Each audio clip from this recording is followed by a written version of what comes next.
Parshat Chayei Sarah, Yitzi. This week we discussed the very famous story that we know since kindergarten when Avraham calls over Eliezer, his servant, and orders him to go back to Haran to bring a wife for Yitzchak from there. We asked a very basic big question on this story. Why does Avraham have to send Eliezer all the way back there? It isn't that the family over there is way better than the people here in Canaan. It's not like the family there are tzaddikim, the family there are wicked people, are Rishaim, as we know. So why does Avraham do that? Yeah, and we were able to suddenly see in the words here, right in front of our eyes, was hiding the answer of what's standing behind this whole story. Why is he sending him on this mission, and it's not what you would expect? Exactly, some very beautiful things in the pshat of the psukim to understand about the story. You have to see in order to really understand what's going on over here. We hope you enjoy it.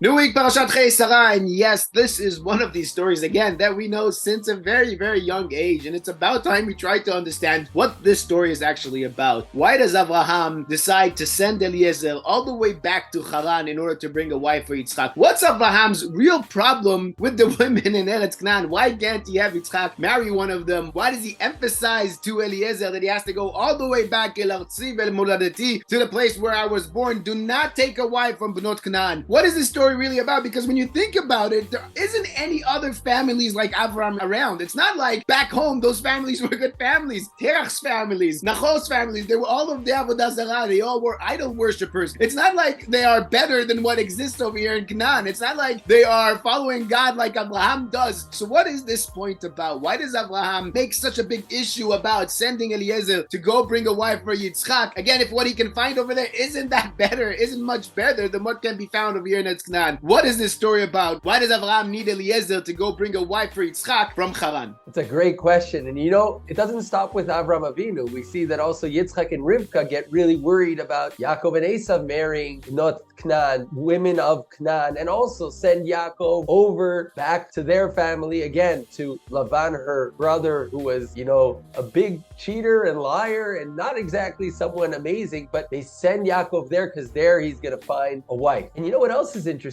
That although Avraham Avinu is really into this, that he has to go and get someone from there and not from Bnot Canaan, the minute Eliezer says, wait, what if she doesn't want to come here? Should I bring Yitzchak over there? And Avraham says, no.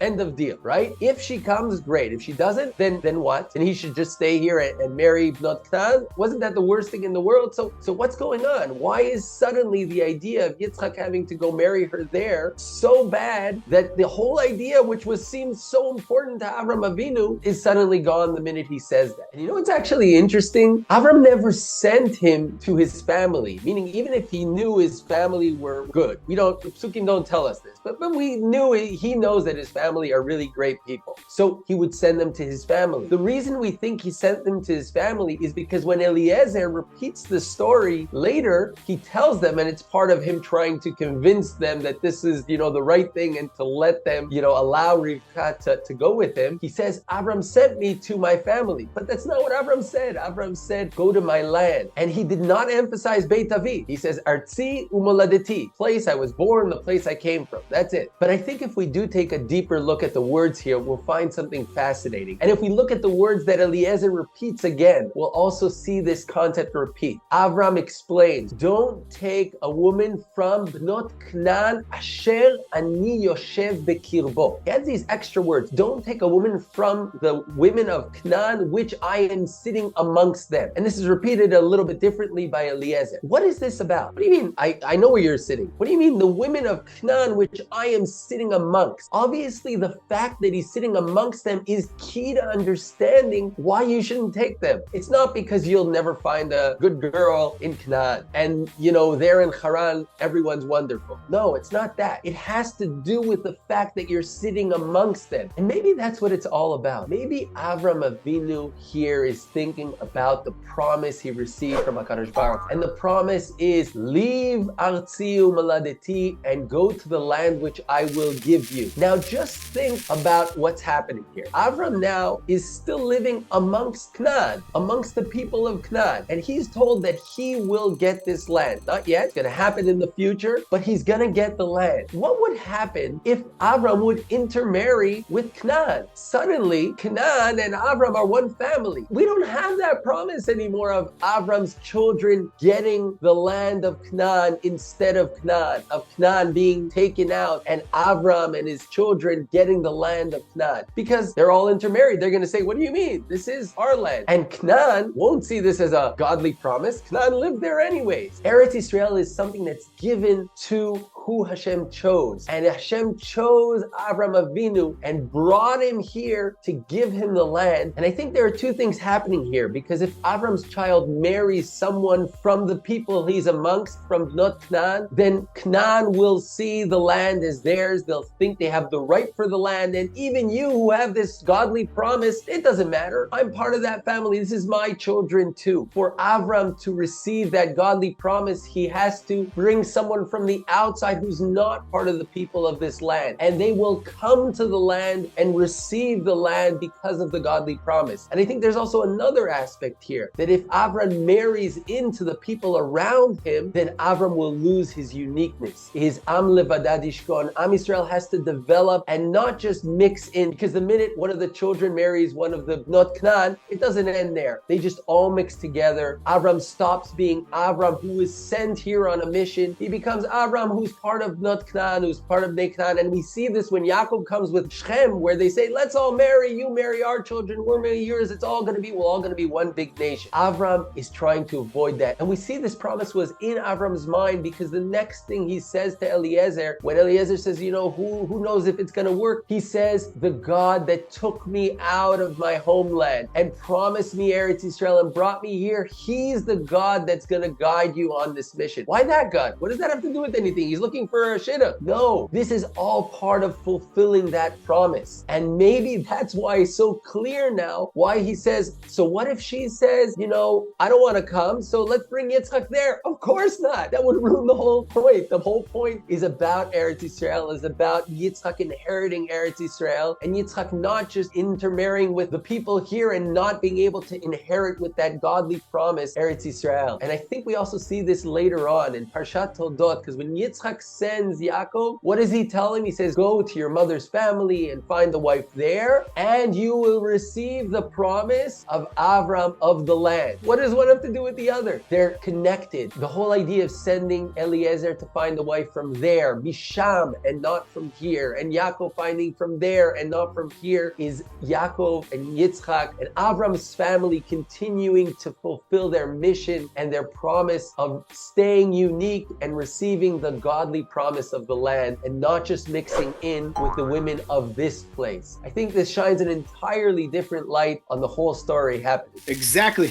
Like you're saying, the whole point over here, the whole story over here is about the land of Eretz Yisrael, and Avraham, Yitzchak, Yaakov. We inherit the land of Eretz Yisrael out of the godly promise that HaKadosh Baruch Hu gave to Avraham, because Eretz Yisrael is a godly land, is a land that, as we said so many times, is looked at by HaKadosh Baruch Hu as the special land for Am Yisrael, for the sons of Avraham, Yitzchak, and Yaakov. This is what the story is over here. And like you were saying, it's not only about keeping that uniqueness to the family of Avraham, making sure he's only marrying inside the family to keep that uniqueness. We talked about that also a few years ago in Parshat Noach, about what real diversity is about. Not when everybody is the same and everybody does exactly the same and thinks the same. No, it's when each one has their own uniqueness and still everybody works together. We talked about that. This is part of it, but maybe more than that, like you were saying, as we see in the Psukim, and we see throughout the entire Parsha, it's about making sure that also Yitzchak's wife, also Yitzchak's better half, does this lech lecha, does this moving from where they were born to Eretz Yisrael out of this godly promise, understanding that the land that they will inherit is because the godly promise, is because HaKadosh Baruch Hu promised this land for us. Again, there's many reasons to be in this land, but above all, and number one on the reasons list is this promise that HaKadosh Baruch Hu gave Avraham, Yitzchak, and Yaakov. This is what it's about, and we see it first of all in the beginning of the Parsha with Avraham, where he makes sure to buy for full money the plot of land in order to bury Sarah. He doesn't take it as a gift. He doesn't want the people who lived there to say, oh, we gave it to Avraham, but it actually doesn't. No, Avraham bought it full-fledged, fully paid for it in order for it to be his, in order for it to be ours. And we see later on in the Parsha, after Yitzchak gets married, we see Avraham is about to die. The last thing he does, he sends out all the rest of his sons. He sends them away, but he doesn't only, by Shlachem, he doesn't only send them away, he sends them away to specific other lands, to by Shlachem Kedma, to a different land, because this land belongs to Yitzchak and belongs to Rivka, belongs to the ones who came here because of the godly promise, because this land is ours because HaKadosh Baruch Hu promised us this land. This is what this story is about. And again, we keep on saying in our videos that you have to pay attention to the words the Torah uses,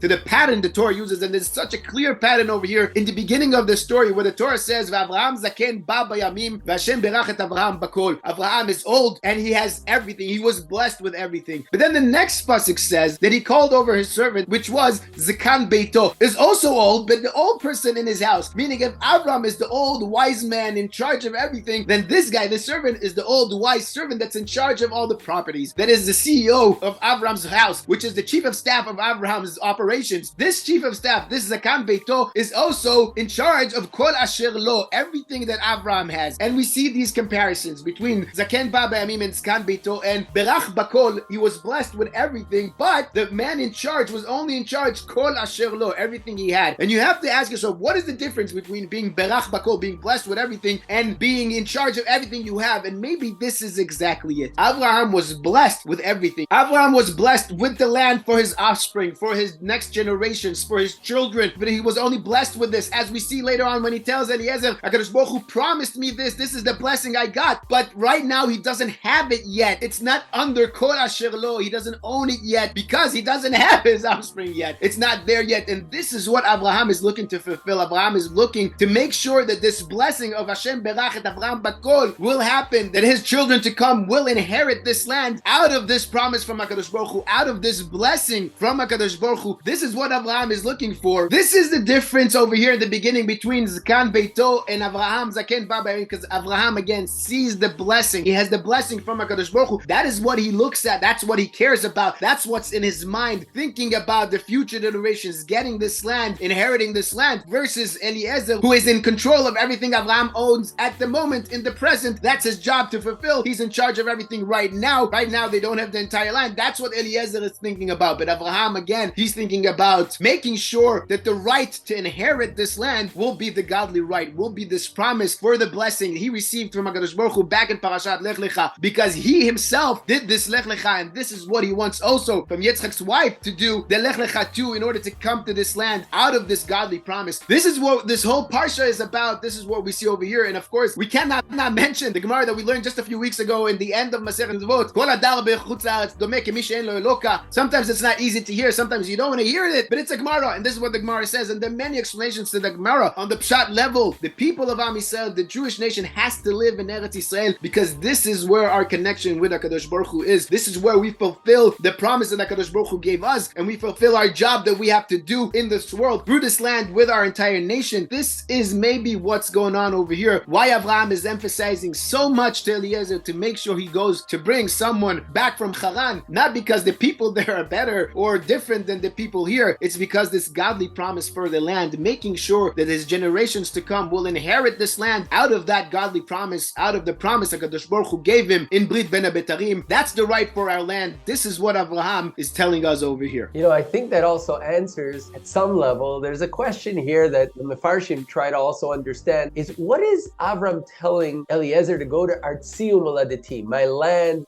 place where I was born? Haran, where he goes, isn't the place where he was born, and it's not his land. We know from Parshat Lech Lecha, he's from Ur Kasdim. He only got to Haran on the way over to Eretz Yisrael, to Eretz Canaan. So how did that suddenly become Artziu Moladeti? And there's different explanations. But I think if we look at the bigger picture here, or at the spiritual level here, Avram is maybe hinting to something else. When was Haran last called Artziu Moladeti? When Avram got Lech Lecha. Also then he was told Lech Lecha ma'artzecha u'mimoladecha, and the same question came up. What do you mean? Haran isn't Artzo Moladeto. He already left his Artzo Moladeto. He maybe still was with his family, but he had left already Artzo Moladeto. But when he tells him go back to Artzo Moladeto, you can't not see the connection with the mission of Lech Lecha. And as you were saying before, at some level, what Avram is saying, I want Yitzchak's wife to do a Lech Lecha herself. When will she be fit for Yitzchak? When she herself also left Artza Umoladeta Torah and came here on a mission. I don't want people who are here because they're just here and they think they deserve it. I want Lech Lecha people. That's the type of family we are. We are a family of Lech Lecha. We are a family of people who get up and go on a mission because God sent us on that mission, not just because that's what things are and that's where we are. That's what he's looking for Yitzchak. That's why he's sending Eliezer all the way there to find the right wife for Yitzchak Avinu. Beautiful, beautiful. And as you're saying, this is our mission even today. Here in Eretz Yisrael, our mission is to build this land, to build this country, to build this state, in order to be a light onto the nations from Eretz Yisrael, from here. This is our land. We are here on a mission, a godly mission that we have. We must not forget it. Again, many, many reasons for us to be in this land, but above all, this is the number one reason. But as usual, we're out of time. We'll have to end here. We'll just remind the viewers what we've discussed the past couple of years. Last year, we discussed Eliezer when he arrives in Haran and he asks HaKadosh Baruch Hu for a sign to know who he should pick, which is the right wife for Yitzchak. And we asked the question, why does Eliezer need a sign? Why doesn't he just do what Yaakov did many years later when Yaakov just went and looked for Lavan's family? Why couldn't he also just ask for the family of Avraham or for specific people? Why does he need a sign? We'll link that video at the end of this one. We've also, 2 years ago, we discussed when Eliezer tells over the story to Lavan and Be'tu'el. Again, every single letter, every single word in the Torah has a meaning, is there for a reason. So why does the Torah elaborate so much that story? Why does the Torah repeat the whole story again? Even so much so that Chazal tell us, Yafasi Chatan shel Avdei Avot. Chazal learned from this that the conversation of Avdei Avot is even more beautiful than the Torah itself from the sons, from the Torah of Yitzchak of Yaakov. What's going on over here? What's so beautiful about that conversation of Eliezer, of what Eliezer is telling over to Lavan and Be'tu'el? We'll link that video too. And as usual, also, if you enjoyed this video, feel free to like it, comment below. We love those comments. Subscribe to the channel if you haven't yet subscribed. And of course, if you enjoyed this, feel free to share it around. And Shkoyach Yitzi.